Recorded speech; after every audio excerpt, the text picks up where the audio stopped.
本日は昨日5月20日に行われた台湾総統就任式に関してですね、3月にも台湾を訪問されて、政権の非常に重要な人たちとも面会されている小笠原義之先生をお招きして、今後の来政権についてのお話を伺ってまいります。小笠原先生、どうぞよろしくお願いいたします。よろしくお願いいたします。まずは様々なメディアでも先生解説もされておられましたように、就任演説、今回非常に注目を集めておりますが、改めまして今回の注目ポイント、就任演説をどのようにご覧になられましたか？はい、ですね、基本的には蔡英文総統の現状維持の路線を継承すると、その大枠はそうなんですけれど、いろいろなところに頼清徳さんの特徴っていうのを出しています。それはですね、やはり中国に対して弱みを見せたくない、そして台湾というものを守っていくっていう強い決意、そういうふうに表れていました。はい、そうしますと、やはり頼政権が持つべき期待される、ある意味期待されるような強い台湾を守る総統像というのが打ち出された部分があったのかと思いますが、この今回総統として改めて演説をした来演説と、それから8年前に蔡英文氏が総統として初めてした演説、比較した場合には相違点というのはお感じになられたでしょうか？はい、ですね、中国との関連で違いがありました。まず一つはですね、日本語で言うとちょっと分かりにくいんですけれど、はい、台湾の文脈で中国の方を指してですね、中国ということがこれあっちは中国でこっちは台湾というふうに違うっていうことを含意するっていうのがあるんですよね。ですからそこに配慮すると、つまり中国大陸の方も台湾の方も全部合わせて一つの中国だっていう概念に立つと、台湾から中国を見て、それは中国と言わずにですね、対岸とか両岸とかですね、こういうふうに言うという考え方があるわけですよ。それで8年前の蔡英文総統の就任式の時には、蔡英文総統そこを配慮して両岸対岸という言葉を使ったんですね。で、中国とは言わなかったんです。それに対して昨日の頼清徳総統のですね演説ではもう中国とそれで通したんですね。ですからこれは中国と台湾は違うという、台湾アイデンティティを強く打ち出したということが言えます。もう一つはですね、台湾と中国との位置づけなんですけれど、中華民国と中華人民共和国は相互に隷属しないというふうに発言したわけですね。でこれは海外から見るとその通りじゃないかと思うんですけれど、これもやはり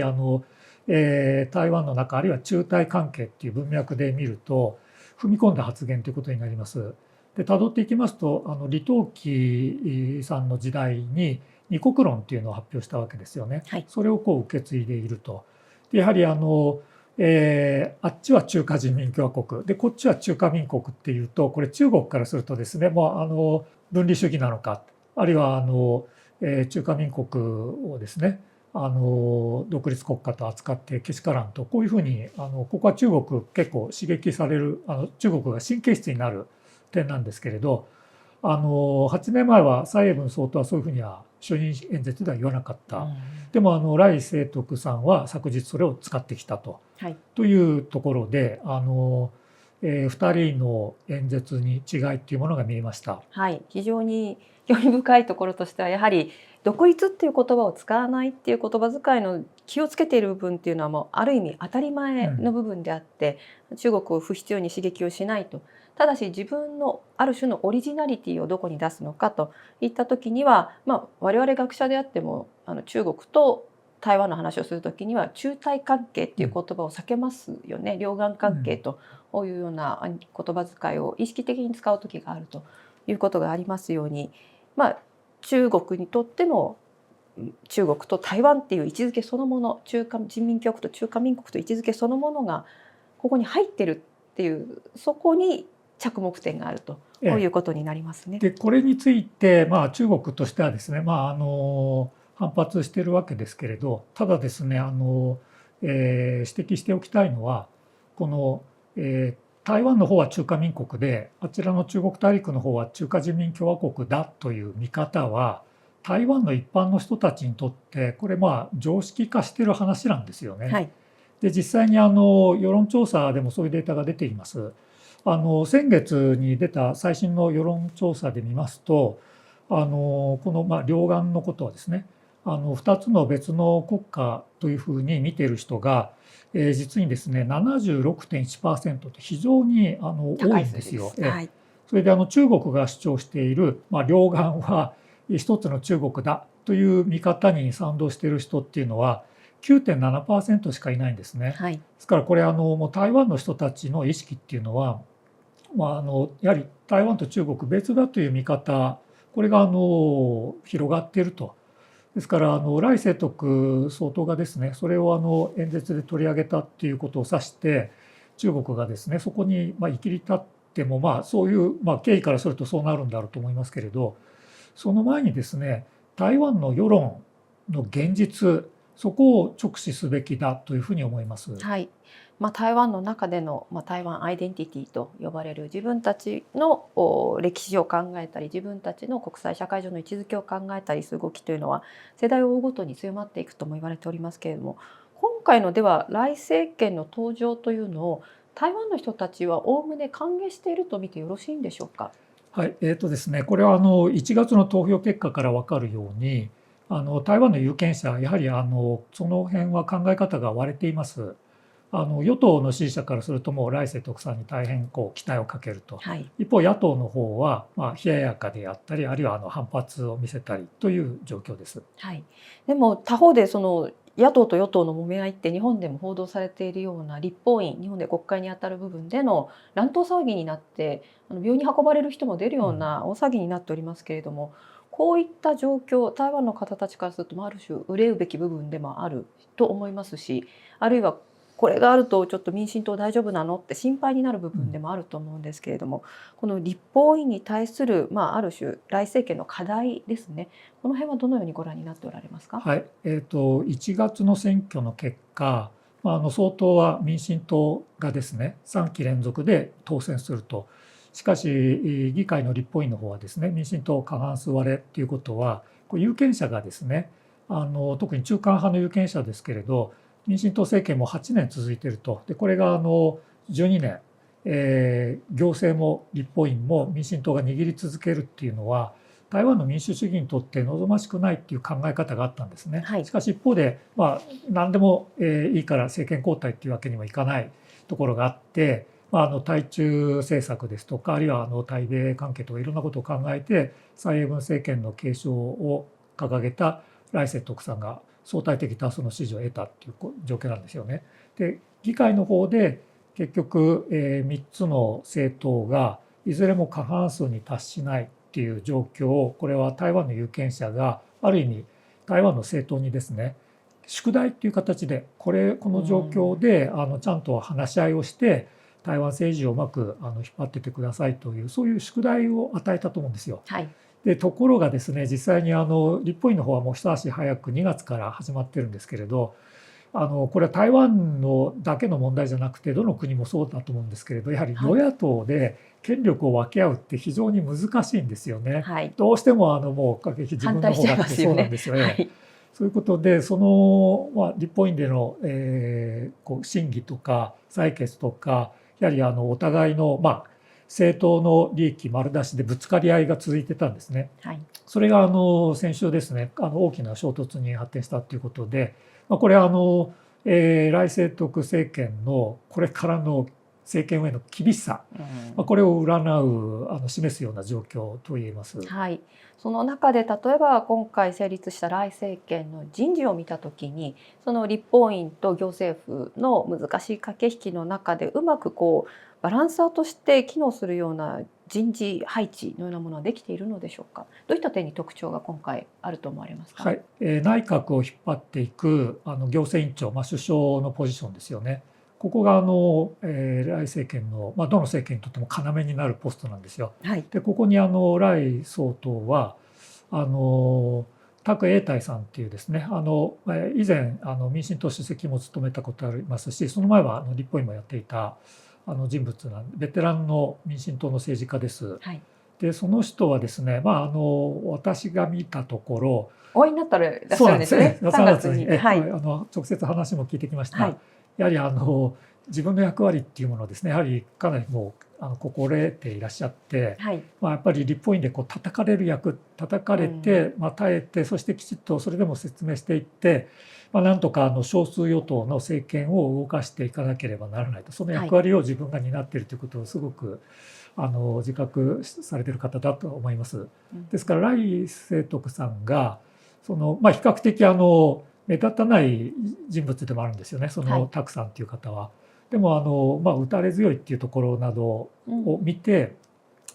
適任だと考えたのではないかなと見ています。はい、そうしますと内政面についてはまだ様子見といいますか、我々は観察しなければいけないけれども、準備はおそらく整っていると。ケースバイケース、うまくいく場合とうまくいかない場合必ず出てくるとは思いますけれども、期待しすぎることもないが失望しすぎることもない、そんなようなイメージです。そうですね。昨日の演説を聞いてましても、内政にかなり時間かけてるんですよ。いろいろ語ってるんですけれど、基本的に一般論が多いんですよね。はい、それは具体的にこれをやります、あれをやりますって言ったら、野党からそこを狙われてですね、立法院で止められる可能性あるので、やっぱり一般論にせざるを得ない。そして野党、特に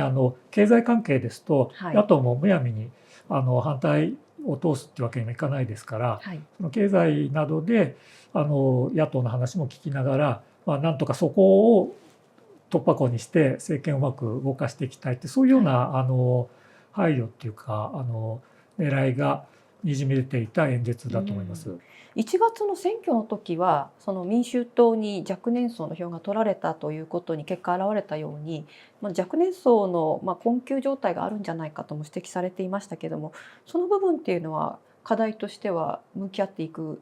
余地があるんでしょうか。はい、それは昨日の演説でも触れていました。やはり若者の雇用の状況ですよね。それから給料がなかなか上がらないと。しかしマンション価格はどんどん上がっていっちゃうっていう、それはこの何年間か蔡英文総統もそれに取り組みますと言ってたんですけれど、これ実は台湾だけの問題じゃなくて、いろんな国で起こっている低金利とかですね、そういうような問題が背景にあるので、なかなか難しいんですよね。来さんも昨日それ取り組みますと言ってるんですけれど、成果を上げていくのはですね、やはり簡単ではないので、おそらくここは引き続き若者からですね、政権に対して厳しい批判というのが続いていくんじゃないかなと思います。今後4年間でどこまで進められるのかというところですね。これも含めてですね、もう中国が台湾の世論に対して弱点を狙い撃ちにする形でのいろんな働きかけをしているとも言われていますけれども、今回の就任演説に対しては中国側発信としてはかなり厳しいことも含めて言っていたと思います。来清徳氏の独立工作者としての本性が出てきているであるとか、あるいは独立を言うことはレッドエンドにつながるような発言であるとかという政府機関の報道官の発表もありましたが、この中国との関係性を見たときにですね、中台関係今後どのようになっていくというふうに方向性をご覧になっておられますか。はい、ですね、確かに来清徳さんですね、昨日の演説で中国に対して対話を呼びかけているんですよ。しかしですね、来清徳さんの方も対等な立場で対話をしようということですし、習近平さんの方はですね、一つの中国を認めなければ対話をしないということで、これ非常に硬いんですよね。で結局これを2つ合わせると平行線ということがはっきりしたと思います。ですからこれから中台関係改善に向かっていくとかですね、あるいは話し合いが進むとかいう状況ではないと思います。そうしますとやはりおそらく日本でご覧になる方たちも気になるのが、それが果たして緊張のエスカレーションにつながるのかどうかということだと思いますが、その軍事的な圧力ですね、これを中国側はどのように使ってくると思われますか。ですね、この来演説に対して中国は言葉の上で厳しく批判してくるし、今まで蔡英文政権の時もですね、台湾に対して圧力をいろんな形でかけてきたんですね。でそれを続けていくと思います。一方でペロシアメリカ下院議長がですね、台湾を訪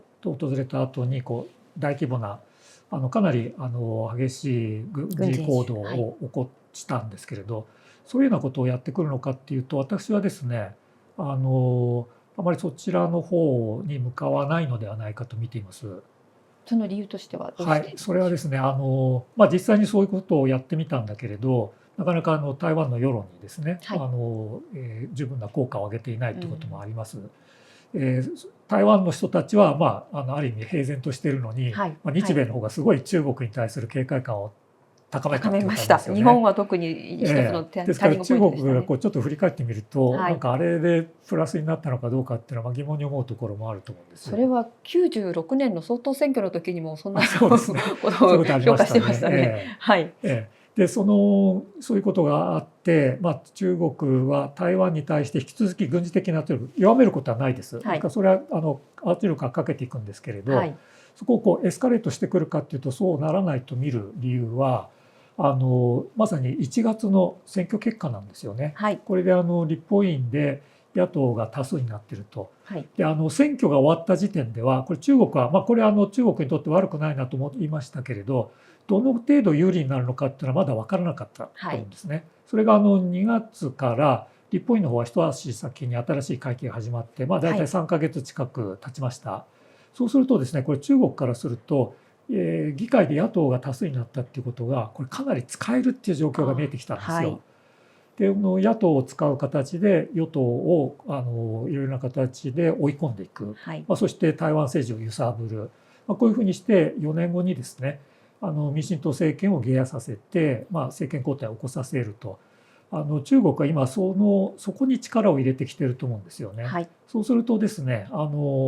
軍事行動をですねここで強く打ち出してくるっていう誘因というのはですね、はい、低いんじゃないかと見ています。なるほど。ハードな圧力よりもソフトな絡め手のような圧力で、全然ソフトじゃないんですけれど、内側から、台湾を揺さぶるというですね、なかなか今まで特に蔡英文の8年間にはできなかったことができるようになったということで、はい、これ中国今チャンスだと思ってるんじゃないかと思います。はい、もうますますじゃあ台湾政治そのものは難しくなっていくという形での私たちも注目しなければいけないと思いますが、それを取り囲む国際環境のやはりキーアクターとしてのアメリカという存在が考えられます。でアメリカを考えた際に、今回のアメリカサイドからのこの総統就任演説に関しては現状維持を評価するという形で出てきておりますように、ここは非常に良いコミュニケーションも取れているようにも見えるんですけれども、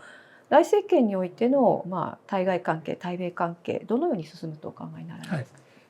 アメリカが気にしているのはですね、やはり来清徳政権が以前の陳水扁政権のようにですね、はい、独立派寄りにどんどん動いていって中国を不必要に刺激するんではないかということで、それはアメリカの国益にプラスにならないという見方、これ非常にはっきりしているし、はい、この懸念というのはもう蔡英文政権の時代からですね、はい、台湾にずっと伝えられているし、もちろん来清徳さんにもそれは伝わっているわけですよね。はい、でその上で昨日の就任演説であるし、そしてそれに向けての来政権の人事ということで、はい、やはり注目すべき人事として挙げておきたいのは副総統の蕭美琴さんですよね。はい、江藤先生もね蕭美琴さんに会われていますけれど、はい、蔡英文さんの信任が非常に厚い、はい、そして3年間の間にですね米議会で台湾に対するサポートを高めることに成功したということで、はい、台湾でも非常に評価が高い人物です。はいはい、でその人を副総統に据えているということはもう来清徳さんですね対米関係はこの蕭美琴さんに意見を聞いて進めてもらいますっていう意思表示でもあるわけですよね。はい、で合わせて来政権の政権人事見ますと外交安全保障関係の人事というのがですね蔡英文政権で外交安全保障に担ってた人たちを横滑りさせてるんですよね。ぐるっと回るようなポジションの移動でしたね。これもやはりもちろん蔡英文政権の路線の継承だって言ってるわけですから、それも人事でもそうするのは自然ですけれど、やはりアメリカから見てですねこういう来政権の動き方っていうのは安心感につながると。はい、そして昨日の演説を見てもですね確かに台湾アイデンティティを強く打ち出してはいるんだけれど、はい、中国がもうこれ言ったら武力行使だっていういわゆるレッドラインにあたる、例えば新憲法の制定であるとか、はい、あるいは台湾の将来を決めるための住民投票であるとか、この、台湾独立の方向っていうのはですね、別に演説では触れてないわけですよ。で中国はまあそもそも中華民国を強調すること自体も気に入らないし、蔡英文政権の路線の継承も気に入らないですから、そういうのを全部、全部10%人からげみたいにして独立派だとかですね、分離独立勢力だって言ってるわけですけれど、厳密に見ていけば頼清徳さん現状維持のラインを守っているんですよね。ですからアメリカも評価していると。その構造っていうのもしっかり押さえておきたいなと思うんです。はい、そうしますと、内政のことに非常に多くの部分を割いたとはいえ、海外特にアメリカ、日本も含む西側諸国だと思いますけれども、台湾に信頼してくださいという形でのメッセージも同時に発信されていたという形、非常によく練られた就任演説だったと評価してよろしいでしょうか。そうですね。蔡英文路線を継承しながら、しかし頼清徳さんの色を出すと。で頼清徳さんを支持しているコアの支持者にもですね喜んでもらえるようにということを考えたと思います。で特に今おっしゃったようにですね台湾の安全保障ということを国際社会の中に台湾を位置づけて、そして国際社会のサポートを集めることによって中国が台湾に手出ししにくくなるようにっていう、こういうこれ蔡英文路線まさに中心になりますけれど、これを頼清徳さんもそのまま受け継いでるんですよね。ですから昨日の演説でも民主の台湾ということをすごく強調しました。これまさにそこにアピールしているわけですよね。民主主義の一員であるということですね。その民主の台湾を国際社会でなんとか大事に守っていってほしいということを昨日表明していたんだと思います。はい、民主主義対バイデン政権が使っている言葉ですし、民主主義国家と権威主義国家という、より政治学的な言葉では我々もよく評価するような部分がある。この東アジアの情勢がそういった形で少しある意味色分けが進む中で台湾の位置づけを自ら表明したということに当たるかと思います。でその中でじゃあ、民主主義の一員である日本ですね、日本に対するある種の期待感というのも頼政権は持っているとも言われておりますし、実際に昨日も30人を超える日本の議員団が訪問して一緒に昼食をとっているということが報道でも出ております。でこれに対して他方中国側は日本が台湾に接近しすぎるということを警戒して、この中国分裂を企てる戦車に縛られてしまえば日本の民衆が火の中に連れ込まれる、これを呉江浩大使が発言するという事態になっています。でこの火の中っていう発言は振り返れば昨年の5月ほぼ1年前に呉江浩大使が初めて日本での記者会見をされた時にも同じく火の中に連れ込まれるという発言をされていて、さらにその1年前には習近平氏とバイデン大統領の電話会談で台湾問題に関して火遊びは必ず身を焦がすという発言が習近平氏から出ているということもあるように、この台湾問題は火種なんだということを中国側からある種脅しのような形で、これはあなた方に降りかかってきますよというふうに言っている部分があるわけですね。この中国とのバランスということも念頭に置かなければいけないと思うんですけれども、同時にしかし日本は台湾に対して明らかに関係性が深まっている状態、この中での日台関係の進め方ですね、どのような形で日本側としては考えるべきだと思われますか。はい、先ほど頼清徳さんの演説の中でですね、台湾の安全保障、西側民主主義国と一緒になる中で台湾の安全を確保していくっていうこの考え方、これ日本にも共通する部分があると思うんです。はい、つまり日本からするとこんな近くでですね台湾有事が起こったら大変なわけですよ。起こさせてはいけないと。これは日本の国益です。それは中国からするとですね台湾統一を進めようとしているのに進まない。それはなぜかというとアメリカと日本がですね後ろ盾になっているから台湾の人たちがですね平然としていて、中国がいくら脅してもですね聞かないと。で中国統一になびいてこない。ですから中国からするとその背後にいるアメリカ日本をですねやはり名指ししてなんとか腰を引かせたいと。緊張を高めているのはアメリカだっていう言い方をよくしますね。そうですね。でそしてそれを日本にも向けてくると思うんですよね。すでにその大使がそういうような脅迫めいた発言をしていますから。でもそこでですね日本がたじろいでしまうと、これは中国の思うつぼなんですよ。ですからそこはしっかりとですね中国、今まで日本が台湾との関係っていうのをですね非常に慎重に進めてきて、中国はいろいろ苦々しく思ってるんですけれど、なかなかこう首根っこをつかめるっていう形にはなってない。これは国家間での関係性にならないように、きちんと日本側は配慮した動きをそうですね。ですからこれは引き続きこの枠、ですから台湾も大事だけれど日中関係も大事ですよっていうこの枠をですね続けていくことは大事だと思うんですよ。でその上で、今回国会議員がですね訪問したみたいな、日台関係を党としての、あるいは議員個人としての動きという形で、これは日台の交流の拡大っていうのはですね台湾から見るとやはり台湾が現状維持を続けていく上で具体的に日本もいろいろな形でサポートしてくれてるんだなっていうことが台湾の人たちに通じるんですよね。はい、これ非常に何気ない、行動のように見えて長期的に見るとすごく重要な、日本がですね何がやれるんですかとか何をやってきたんですかっていう言い方が、海外から問いかけされたりするんですけれど、日本は地道にですね日台の間で民間の交流を拡大してきました。それを深めてきました。それが今台湾の人たちがですね現状維持っていう路線を選択できている一つの要因になっているんですということを日本ももう少し考えてもいいんじゃないかなと思います。なるほど。華々しく、プレーアップするようなことは、中国のことも念頭に置きながらさほどしないかもしれないけれども実質的にはサポートはできているんだという、この日台関係の深さ、あるいはますます層がおそらく厚くなっていくという流れのままで、もうすでにそのラインができているというご理解になられますね。これだけ日台の間がですね活発な交流があるところで、これ中国がですねこれ武力行使するって言ってもなかなか大変なことですよ。確かに中国が武力行使を決意するといやそんなものは抑止にはなりませんよっていうことも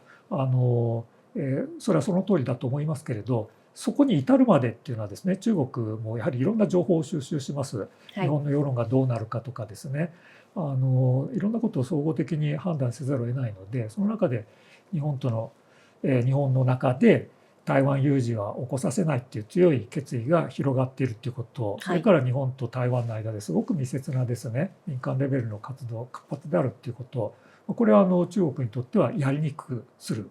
要因だと思うんですね。ですからこれは続けていくべきだと思います。非常に興味深いです。例えば4月の日米フィリピンの首脳会談で見られたように台湾を取り囲む安全保障の話っていうのは、オーストラリア韓国も含めて進んでいる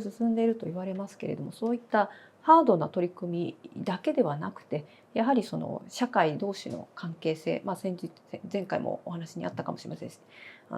地震の時に台湾側からのサポートがあるというようなことが起きる、こういった社会同士の関係性、人と人との交流の中で台湾が実質的にサポートされている状況になるっていう、これはある種それこそ平和的な手段での地域の安定に寄与するような日本の外交行動であると評価できるということになりますかね。そうです。でそういう人道的なですね相互の支援っていうのは実は来清徳さんがですねすごく熱心にやってきたことなんですよね。台南市長の時代には自治体外交っていうことで、日本で自然災害が起こったらですねそれの支援に駆けつけてくれると。東日本大震災の時には仙台市の支援してくれましたし、2016年で熊本で地震が起こった時も、熊本に義援金を直接届けてくれるし、そして熊本風評被害で観光客とか海外からも泊まってたんですよね。国際便も泊まってたんですけど、その、復活した国際便の第一便にですね、乗ってきたのが来清徳さん、高雄と熊本を結ぶ便に乗ってきて、直接義援金を届けただけじゃなくて、たくさんの台湾の旅行業者を連れてきて熊本を視察してもらって、台湾から熊本に行く旅行パッケージの、販売をですね、再開にゴーサインを出してもらうとか、非常に被災地のことを考えた支援っていうのをやってきてくれたのが来世徳さんなんですね。それもまた興味深いです。また熊本というと TSMC のそうですね話とかいろいろ広がってしまいますけれど、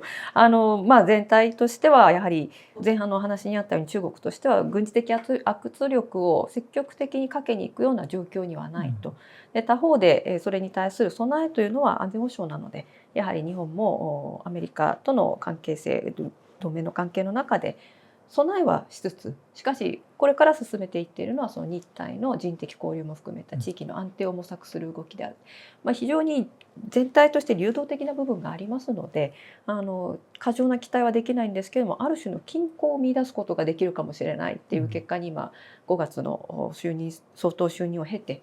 台湾問題の均衡点をこういうふうに模索すればいいのかっていうところが見えてきているような気がしますが、当面このままであまり大きな心配をせず有事がどうのっていうことにはならないという理解でよろしいですか？そこはですね、簡単には言い切れないところもあって、やはりですね、話の前提としてですね、やはり抑止力、やっぱりその核になる軍事的なですね備えっていうのをきちっとしておく、その上での話なんですよね。でその点では来世徳さんは昨日の演説でも台湾を守るっていう防衛の準備とか備えを高めていくということをはっきり発言しているので、アメリカの戦略、それから日本の抑止、そして台湾のですね防衛力、防衛努力、こういうのが合わさると中国としてもですね簡単に手出しができないということで、そこで何らかの均衡点がですねだんだんとできていって、5年10年と続いていくと台湾有事が起こらない状態での新たなこの台湾海峡をめぐる国際政治の現実ができるのではないかと、そういうふうにそうなることが日本にとっても目標になるんじゃないかなと考えています。はい、ありがとうございます。まだまだやはり均衡点を模索する時期がしばらく続くということで、台湾問題も引き続き小笠原先生にも改めてお話を伺いながら、地経学研究所としても検討を深めていきたいと思います。本日のインサイトは以上になります。よろしければ高評価、チャンネル登録をお願いいたします。本日はどうもありがとうございました。ありがとうございました。EV だからこそ車にこだわりがない人たちにはアプローチしやすい、そうですね、音がない、そうなんですよね、その振動がないっていう部分が効いてくる可能性がある。例えば日産のサクラが軽自動車で EV って初めて出して、